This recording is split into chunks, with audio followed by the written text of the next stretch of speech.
जी, आज हमारे 34 न्यूज़ के ऑफिस में मौजूद हैं पाक फ्रंट टैक्सी ग्रुप के रुएरवा और स्पेन की मुमताज़ सियासी शख्सियत मैर फ़ारूक साहब, जिनका तल्लुक़ लाला मूसा से है।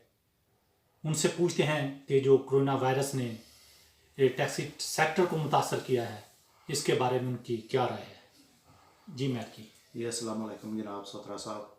पहले तो मैं EU 34 न्यूज़ का शुक्रगुजार हाँ कि उन्होंने मैं इस काबिल समझा देते दावत दी अपने दफ्तर आने की। तो सर कोरोना वायरस जोड़ा है इसकी वजह करके टैक्सी सैक्टर च बहुत ज़्यादा बुरान चल रहा है।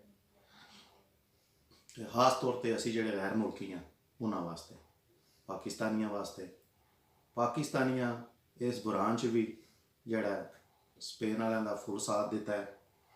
मैडिकल के शोबे नाल जिथे भी बंदे है ने उन्हों का तलक मैडिकल शोबे नाल उन्होंने मूव करन खास तौर पर पाकिस्तानियों का बहुत वड्डा हथ है। उन्होंने सर्विस भी फ्री देनी तो इस तो वड्डा कदम को नहीं इन्हों का।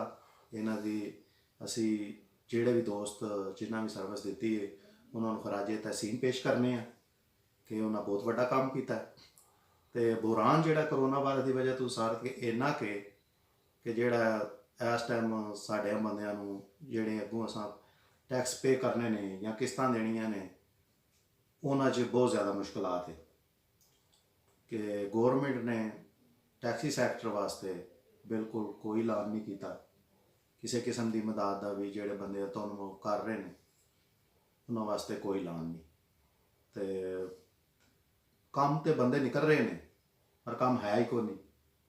वो अपनी जान खतरे च डाल के जोड़ा आ रहे हैं क्योंकि एहतियाती तदाबीर है ने गौरमेंट दे रही है तुसी अपने तौर पर भी कर रहे हो।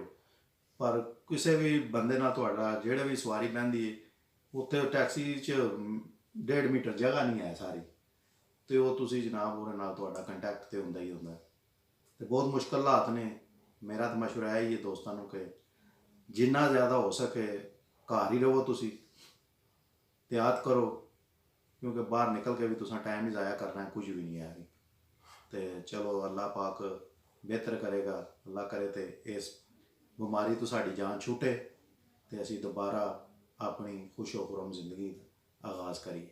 जी बहुत शुक्रिया मैर साहब, बहुत शुक्रिया। थैंक यू जनाब सोतरा साहब।